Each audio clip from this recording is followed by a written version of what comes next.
los viajes espaciales, conocemos los últimos avances de la medicina y nos enteramos de los nuevos algoritmos que se están usando.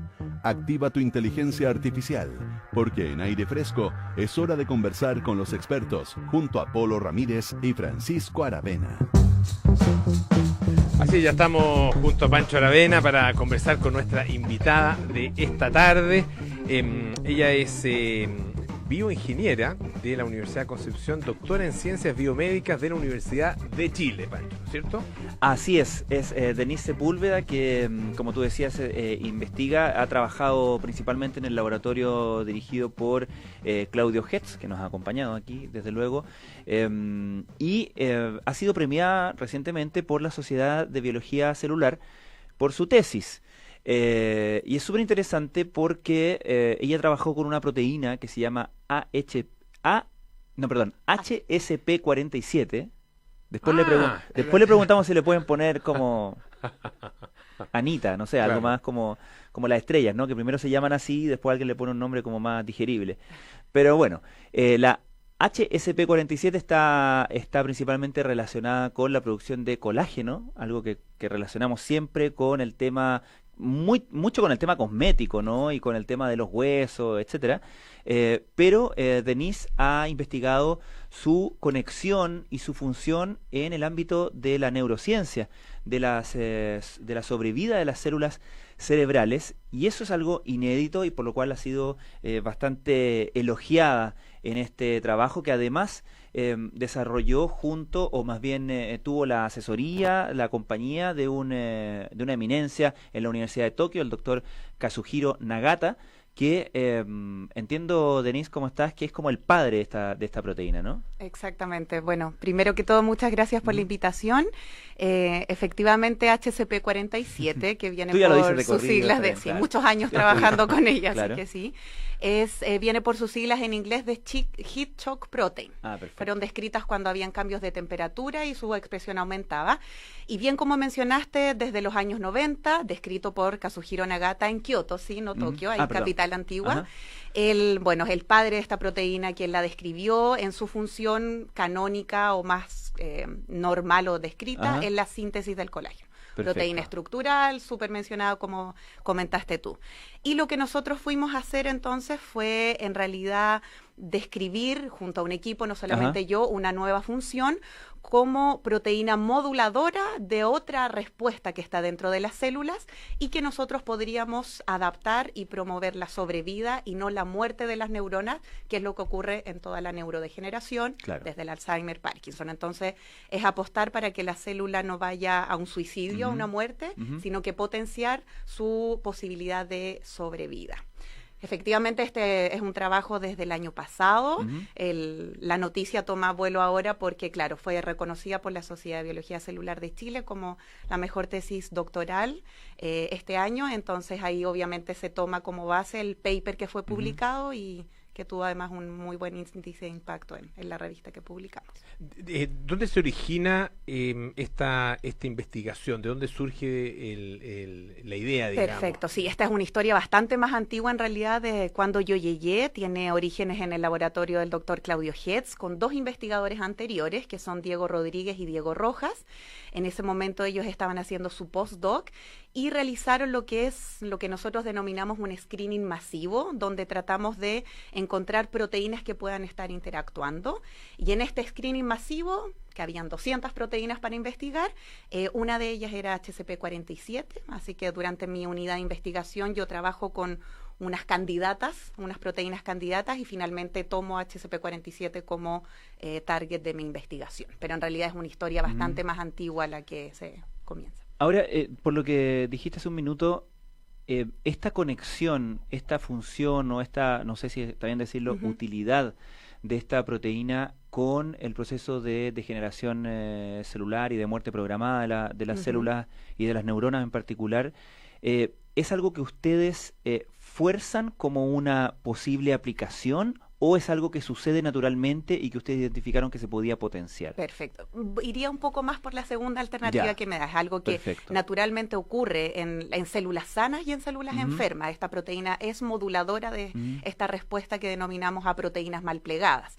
Sin embargo, hay que tener mucho cuidado, obviamente, con la interpretación de estos resultados, porque es muy importante mencionar que la biomedicina actual y a donde nosotros tenemos que apuntar es a terapias que son más bien integradas. No podemos ir solamente con un solo blanco y apostar ahí, porque de alterar la síntesis o su función normal en la síntesis de colágeno, por supuesto esa función no la queremos tocar, queremos trabajar con HCP47 en su posible trabajo en rescatar de la muerte celular o evitar la muerte celular.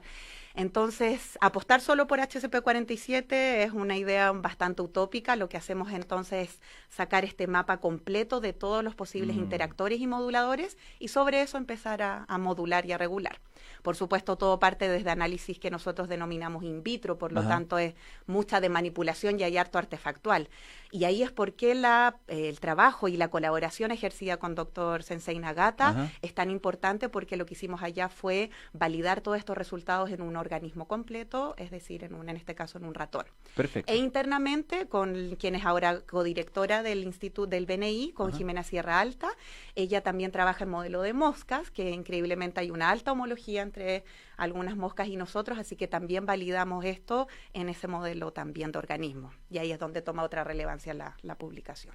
Estamos conversando con la doctora Denise Sepúlveda. Ella es investigadora del Instituto Milenio de Neurociencia Biomédica, BNI, que está en la Facultad de Medicina de la Universidad de Chile. El traspaso de una determinada función de una proteína se hace técnicamente como una especie de injerto, de transferencia, de trasplante, de ¿qué es? Perfecto, sí, ahí para concreto simplificarlo un poco, lo que nosotros podríamos hacer, por ejemplo, es sobreexpresar. Entonces, potenciar que estas células expresen más HCP47, pero obviamente cuidando, porque no podemos alterar la función a través de colágeno para producir fibrosis. Claro. Si expresáramos colágeno estaríamos yendo en esa línea. Entonces, un punto de balance muy importante, y que en realidad ahora el estudio en neuronas, vamos a decir, en la parte de neurodegeneración, es lo que viene ahora. Nosotros hacemos toda una descripción y una caracterización validada en modelos in vivo, y ahora en realidad hay que ir a la parte de la terapia que pudiese ser génica o con también otro tipo de metodología. Pero efectivamente es una manipulación, es una modulación. Es interesante eso, Denise, porque tú eres bioingeniera, que es algo que ya al tiro te hace fantasear mucho de las posibilidades, ¿cierto?, que tiene la ciencia en la manipulación, ¿cierto?, de procesos que se dan naturalmente. Exacto. Me imagino que en cualquier experiencia en modelos animales, y para qué decir en pruebas clínicas, pero me imagino que en el cerebro es particularmente complejo, dado que sabemos mucho menos del cerebro que el funcionamiento de otros sistemas del cuerpo humano. ¿Qué cosas se tienen en consideración a la hora de calcular esos efectos secundarios? Tú hablabas de la fibrosis, pero me imagino que hay un montón de cosas que no se pueden prever. Exactamente. Y me imagino que para eso sirve la experimentación en modelos animales. Pero, ¿qué es lo más complejo ahí de pasar del in vitro al modelo animal y a la prueba clínica? Bueno, ahí podríamos mencionar varias cosas también, pero principalmente, si pudiéramos ahí como aunar todo, se trata de lo diferentes que somos un individuo de otro, a pesar de que compartimos un genoma en común. La verdad, el nivel de, por ejemplo, al ingerir un fármaco, qué tan rápido tú vas a tomar realmente ese compuesto bioactivo, va a depender de persona a persona. Por eso muchas terapias al día de hoy no funcionan. Creo que es un sinfín de cosas que se deben hacer responsablemente, desde la parte in vitro, pasar al modelo in vivo. Ya este es un gran acierto, pero luego viene, por supuesto, la parte, como dices tú, de los trial clínicos, donde lo que pasa es que se pierde el efecto, el cuerpo encuentra alguna manera de degradar eso y no de considerarlo, porque en realidad es un estímulo totalmente exógeno o externo. Así que en realidad no existe una clave o una varita mágica, sino más bien ser muy responsable con esta experimentación y finalmente llegar a un deploy clínico que sea ojalá lo más heterogéneo, no solamente en una población, según género, según edad. Hay hartos challenges, hay hartos desafíos en realidad desde nosotros como investigadores en ciencia básica para llegar a la clínica. Ahora, ¿cuál es la ruta lógica que sigue un descubrimiento y una descripción de una función como la que ustedes han hecho, hasta convertirse eventualmente en una terapia. Una posible terapia. Mira, aquí voy a hacer mención a otro punto que no es menor y que tiene que ver con los niveles de inversión, obviamente, que se hacen en ciencia. Es muy importante y en realidad hay unos números, hay unos múltiplos que se dice si tú partes invirtiendo 1 en la parte de ciencia básica, tienes que pensar en un 50 por, en cuanto a monto, hasta un 100 por, para llegar a la parte clínica. Entonces, si hay un tema técnico importante aquí, que es lo que a veces restringe, además de las complicaciones metodológicas o técnicas, es cuánto estamos invirtiendo o cómo hacemos esto para llegar a la siguiente parte. Si pudiera hacer una mención importante respecto a eso. Eso desde el punto de vista de la inversión necesaria, ¿no es cierto? Porque con eso tú puedes paliar muchas otras cosas. O sea, con la cantidad de investigadores, establecer colaboraciones, y ahí quizás hacer mención, porque la posibilidad de ir a Japón y relacionarnos con él parte porque Sensei Nagata se abre a la oportunidad de trabajar con Claudio por ya su experiencia. Tú te presentas como alumna, pero obviamente vas con un respaldo. Y por supuesto también obtener el financiamiento y encontrarse con otras tecnologías, con otra forma de trabajo, que tú dices, espérate, o sea, realmente para los problemas más domésticos o técnicos que nosotros tenemos, realmente hacemos una ciencia acá en Chile de muy buena calidad. Ya yo vi cosas realmente de primer mundo y estamos a años luz en algunas partes, como en la parte metodológica, pero no así de lo que realmente estamos descubriendo. Así que ahí hay un punto importante a trabajar como comunidad científica. Estamos conversando con la doctora Denise Sepúlveda. Ella es bioingeniera y también doctora en ciencias biomédicas, investigadora del Instituto Milenio de Neurociencia Biomédica, BNI. Denise, tú decíamos que tu trabajo es pionero en el sentido de descubrir la aplicación o una nueva función o la nueva función, claro, de esta proteína, y llevarlo al campo de la neurociencia y eventualmente a un tratamiento de enfermedades como Alzheimer, Parkinson y otras que tengan que ver con la degeneración de las neuronas. Pero como tú describías, hay mucho que pasa desde la investigación básica hasta la aplicación clínica, y me imagino que para una investigadora, junto con todo el entusiasmo y la emoción de ser pionera, de abrir un camino posible, ¿cierto? Me imagino que también te hace pensar que puede ser que tú no seas quien lleve esa investigación a su eventual aplicación clínica, ¿no? Porque esto no solamente requiere de mucha interdisciplina y mucho recurso, sino también de mucho tiempo. ¿Cómo, en ese sentido, cómo tasas tú tus logros o tus ambiciones científicas, ¿no? En esa posta que se tiene que dar. Asimismo creo que es una muy buena descripción. Asimismo, como yo tomé lo que inicialmente Diego Rojas y Diego Rodríguez realizaron, luego yo termino mi doctorado donde Claudio, llega un postdoc de India, que es el que continuó investigando, y que ahí hay otra historia que también está en desarrollo. Pero por supuesto que aportar un grano de arena en esta gran carrera o lo que puede surgir es una gran satisfacción a nivel personal. Yo en este momento estoy realizando una posición postdoctoral en otra universidad también, en colaboración, que sigue en contacto con el BNI, y en el BNI también estoy con un rol como una especie de control de calidad en algunos proyectos que tienen una aspiración bastante más aplicada que la ciencia básica, dirigido por Claudio y con Vicente Valenzuela como project manager ahí de ese proyecto. Y eso está muy lindo en mi carrera científica de poder participar, porque Vicente, que partió con esto hace 10 años atrás, probablemente con su tesis de pregrado, que es en otra enfermedad de neurodegeneración, jamás te imaginas que 10 años después o 7 años después alguien va a interesarse y va a invertir, y estamos en esa etapa. Entonces, yo veo que lo que contribuimos a nivel en HCP47, sí es posible que más adelante alguien lo tome y lo lleve a una aplicación, o al menos a pasar a etapas más avanzadas de la investigación. HCP47, que es la proteína, se lo recuerdo, la proteína que tiene que ver con el desarrollo del colágeno. Tú decías que al comparar la ciencia que se hace acá en Chile con lo que se hace, por ejemplo, en Japón, hay aspectos en los cuales estamos muy bien, otros que estamos un poco más atrasados. ¿Podrías profundizar un poquito en eso? Como te digo, a nivel del capital humano y a nivel de discusión, creo que nuestra ciencia nacional es de muy buena calidad. Por eso también logro yo insertarme allá por una estadía de 4 meses. Lo que hago, la referencia y lo que es muy distinto es a nivel de los recursos. Y ahí voy a dar un ejemplo. Hay unos materiales que nosotros ocupamos, para decirlo en un modo muy simple, que tardan de 10 a 15 días en llegar acá por un tema de importación. Algo pequeño, pero otras veces son más meses. Me pasó que llegando a Japón yo tenía que encargar varios de estos materiales, entonces lo hago en la tarde, lo pido a la compañía, programando mis experimentos yo dije ya unos 5 días más, y llego a la mañana siguiente y estaba todo sobre mi mesa. Entonces, teníamos un subterráneo en el mismo edificio, donde es una especie de supermercado científico, que podemos decir. Entonces tú vas con la tarjeta del investigador y vas comprando todo lo que necesitas, kit, que a veces acá pueden demorarse 1 o 2 meses, tomas todo, te vas a tu laboratorio, pagas simbólicamente con esa tarjeta.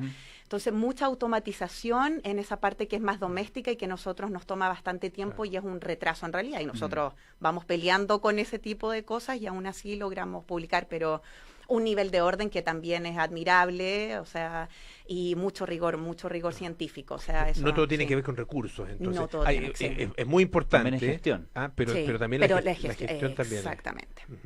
Denise, te quería preguntar, tú entiendo que además tocas flauta traversa. ¿Sí? Sí, ya no tanto, pero ya, desde te lo niña pregunto mucho porque no es infrecuente que los investigadores, y creo que particularmente los biólogos, pero no me atrevería a establecer la tesis, pero que los investigadores también sean buenos músicos, sean aficionados a la música, particularmente los biólogos, como decía. Claudio Hetz tiene un grupo una banda, ¿Tiene su banda? Sí, claro, sí, por supuesto. Y tú ves ahí, tú haces conexiones entre estas actividades, entre lo que aprendiste como en la flauta o en la música, con lo que haces o cómo funciona, no sé, tu capacidad de análisis, tu curiosidad. Yo creo que sí, te entiendo. Yo creo que ahí va como la parte del desarrollo artístico en general, ya sea teniendo una banda un poco más pro, tocando flauta de vez en cuando, muchos de mis compañeros, hay guitarras en los laboratorios. Yo creo que es una forma ahí de canalizar harto lo que hoy día, de hecho, hablaba con un amigo respecto a la frustración que tiene nuestra disciplina en general. La ciencia en general es bien frustrante. Tú un 90% quizás de lo que haces no está resultando metodológicamente o porque la hipótesis que planteaste no era válida. Entonces yo creo que estos mecanismos, estas otras disciplinas van ahí nivelando tu alma y tus frustraciones. Yo la flauta fue un instrumento que toqué ahí muchos años, más en el colegio, después me fui más por el deporte en realidad, así que eso es como por el voleibol, ese es mi pasatiempo. Ahí descargas más rabia, energía aún, sí. Ahora, es interesante el tema de la frustración que tú mencionas, porque claro, en toda pega, en todo trabajo, uno necesita ir sumando logros. Exacto. En el caso de ustedes, muchas veces esos logros son entender por qué algo no funciona, ¿no es cierto? Exactamente, así esas mismas sensaciones, y claro, vas compensando con otro tipo de cosas, o sea, el privilegio, o sea, por más que fue bien frustrante algunos años, o sea, yo pagué, simbólicamente lo digo, mi doctorado con la experiencia de estar 4 meses allá en Japón, o la posibilidad de colaborar con equipos en Canadá, Alemania, Francia.